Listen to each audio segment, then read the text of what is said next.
Selamat pagi sahabat Waki.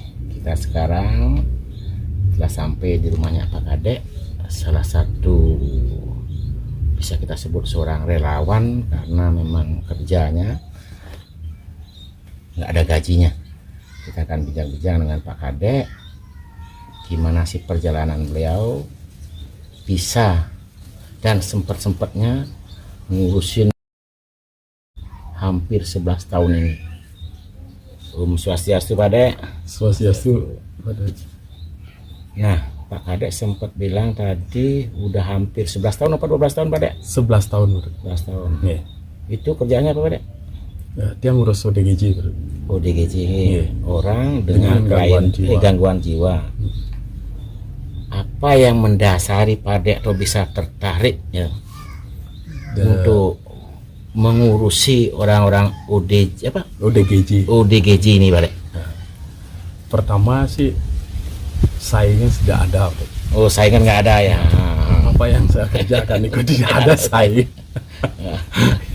Itu yang sangat terinspirasi dalam hidup dia. Artinya nggak ada yang mau ngambil bagian kerjaan itu kan? Oh, kayaknya pengalaman ngurusin orang yang ODGJ ini kayaknya menarik nih Pak Dek. Banyak lucunya apa banyak deritanya nih Pak Dek? Kalau derita sih dan kalau yang lucu ya lucu yang tegang juga ada sekali dan itu sangat membuat yang takut, benar-benar membuat yang takut. Ya, yang lucunya banyak. Ya pertama dia kepingin cerita yang lucu. Pertama Wayan Rato dari agar bisa yang diterima oleh Wayan Rato itu dia harus mencium bau kotornya dia selama 3 hari baru saya bisa diterima dengan dia. Itu yang paling lucu itu. Saat saya ceritakan ke orang-orang di hadapan Wayan Rato, dia pun ketawa. Berarti lumayan juga persyaratan mendekati dia berarti ya? Iya, cukup lumayan. Wayan Rato itu paling sulit saya dekati. Iya. Dan sekarang Adek, jangan baca-baca juga tentang di Bali ini terakhir 2018 yang baca berita ini dan akhir ini berita itu berita dikeluarkan kayaknya tahun 2022 tapi bercerita tentang 2018 bahwa di 2018 itu ada orang di Bali kelainan jiwa itu hampir 11.311 beberapa saya baca terakhir itu. Kalau Niko dia nama yang lebih konkretnya kalau Niko mungkin dari Suyani Institute tahu betul jumlahnya karena akurat di sana. Di sana malah akurat. Tapi Pak Dek sendiri nggak tahu berapa di Bali sekarang ini. Dan yang terutama ditutupi oleh keluarganya karena keluarganya juga malu. Ada kesan punya keluarga ODGJ ini kan ODGJ kan malu deh. Berarti ODGJ ini sendiri penyakit yang dia masih dianggap memalukan sama keluarga yang terdampak yang keluarga yang kena nih. Jadinya orang yang di ODGJ ini condong ditutup-tutup sama keluarganya. Ya, ada beberapa yang Nah Pak Dek, dari sekian banyak lamanya Pak Dek berkecimpung di dunia ODGJ ini Pak Dek, pemerhati ODGJ ini lah, apa yang paling banyak penyebab orang bisa menjadi ODGJ ini Pak? Stres dari masalah apa stresnya ya? Yang paling Pak Dek banyak tahu tuh? Ya, yang paling banyak saya tahu stres dari keadaan ekonomi yang sulit pasti ya? Ya, ekonomi yang sulit. Kita berbicara secara pribadi dan pertemanan, apa yang bisa kita lakukan ke depannya Pak Dek untuk mengatasi lah? Mungkin kita nggak bisa mencegah karena keterbatasan kemampuan kita. Kalau sekarang untuk menangani orang-orang yang udah terdampak, yang udah mengalami ODGJ ini, apa yang bisa kita lakukan Pak Dek? Kita harus ada rumah singgah. Menurut tiang pribadi harus ada rumah singgah, karena di rumah singgah itu nanti dia bisa beradaptasi dengan teman, dia bisa mengeluarkan unek-unek, dan dia bisa bisa santai di sana, dan dia bisa tenang di rumah singgah. Kalau menurut Pak Dek sendiri itu faktor orang itu bisa sembuh itu apa, Pak Dek?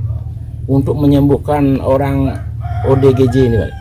Tenang, dan ada orang yang bisa berkomunikasi dengan mereka.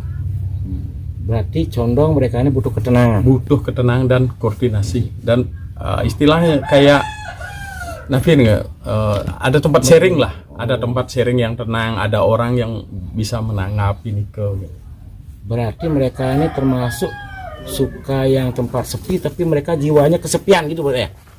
Ya hampir lah, hampir semua jiwanya kesepian ya. Kesepian dia. Ya benar-benar kesepian, tidak ada teman untuk curhat, teman untuk berbagi masalahnya ya. Gitu. Sondong itu solusinya orang menyembuhkan orang-orang yang ODGJ ini, Pak. Sementara sepengetahuan dia hanya itu yang bagus. Soalnya dia contoh ada 2 orang dia aja di rumah tanpa obat, dan belum pernah ada beberapa kali saya ajak ke dokter karena keterbatasan biaya, sehingga saya tidak mampu untuk ngajak ke dokter. Ya, dengan komunikasi yang rutin, ada perhatian, mau mendengar, kenyataannya dia bisa sembuh. Pak Dek, flashback lagi ke belakang lagi sedikit. Ini kegiatan sosial tuh kan istilahnya kan? Ya, kegiatan sosial. Untuk hidup Pak Dek sendiri ini, apa kerjaan Pak Dek sebenarnya, Pak Dek? Artinya bisa menangani orang lain, kadang-kadang banyak sekali orang ini bisa menyembuhkan orang lain, tapi luka kita menganga gitu ya. Artinya apa kerjaan Pak Dek sebenarnya sekarang ini selain mengurus itu? Betul. Ya. Dia tidak punya pekerjaan selain dari ngurus orang-orang ODGJ ini. Saya tidak punya pekerjaan lain. Saya ingin semasa sisa hidup saya yang ingin berbagi dengan mereka, paling tidak ngobrol dengan mereka. Saya tidak punya pekerjaan lain, tetapi ngurus ODGJ itu jauh lebih membahagiakan buat dia, karena dia butuh seseorang, dan sampai dia tidak punya teman, ya hanya dia kepingin lah yang berteman ke mereka, karena mereka terlalu sulit mencari teman. Makanya pekerjaan Tian Coach yang tinggalkan, lebih baik yang berteman sama orang-orang ODGJ. Nah, apa yang Pak Dek bisa petik dari pengalaman Pak Dek itu 11 tahun menangani? Apa yang bisa Pak Dek petik dari semua, Pak Dek? Pertama kebahagiaan. Kebahagiaannya. Kedua, ya sedikit ada rasa kecewa Nike, kok masyarakat Bali belum ya bisa menerima, bisa jangan ngebully. Nah, harapan Pak Dek sendiri, Pak Dek juga berharap punya rumah singgah gitu. Harapan dia pribadi ya, saya kepingin ada rumah singgah, karena lewat rumah singgah itu yang mampu berkarya untuk memulihkan mereka dan untuk memperdayakan mereka hingga bisa kita lepaskan ke masyarakat. Ki Pujo, sekretaris dari yayasan. Ya, karena yang ingin mencari figur orang-orang muda, nanti dia yang akan lebih memberikan contoh, memberikan motivasi ke anak muda. Kalau boleh tahu tuh, apa kesibukan tuh selain jadi sekretaris di yayasan itu? Kalau keseharian saya di bidang IT. Di bidang IT. Ya. Keren ya. Lanjut. Keseharian saya di bidang IT, jadi di beberapa tahun terakhir itu akhirnya di approach oleh Pak Deknya untuk ikut membangun yayasan ini. Nah, karena saya lihat tujuannya itu mulia dan yang ada di dalamnya itu semua anak-anak muda yang diajak oleh Pak Dek. Makanya saya mau menerima tawarannya Pak Dek. Nah, Tut sendiri gimana? Dari mana tuh dapatkan? Anggaplah kalau dianggap perusahaan, uang operasional hidupnya Tut nih Tut. Nah, kebetulan saya sendiri itu sudah dari dulu memang terjun ke komunitas, baik itu di luar komunitas teknologi. Jadi di komunitas teknologi pun saya ada di banyak komunitas di Bali. Dan itu nggak dapat uang memang, tapi kita dapat relasi, dapat pengetahuan hidup. Ya, bukan hanya sekedar tentang uang, banyak ilmu yang kita dapat dari komunitas. Termasuk begitu juga dengan saya ikutnya di yayasannya Pak Dek. Bukan uang yang saya cari, tapi pengalaman hidup. Bagaimana kita bersosialisasi dengan orang yang memiliki gangguan jiwa. Nah, dan saya sendiri itu salut banget ketika saat pertama kali diajak terjun oleh Pak Dek menyambangi kediamannya para pasiennya Pak Dek. Saya sebut pasien ya. Temannya Pak Dek yang mengalami gangguan jiwa. Dan beliau itu benar-benar menaruh gengsinya gitu loh. Dan benar-benar care terhadap mereka. Kalau boleh tahu, dan Pak Dek karena sering berkecimpung di dunia ODGJ ini Pak Dek, berapa sih besaran biaya-biaya untuk pengobatan ODGJ ini Pak Dek? Dari pendaftarannya, jenis obatnya, sampai menginapnya per hari berapa dia dulu. Artinya masyarakat umum biar tahu lah.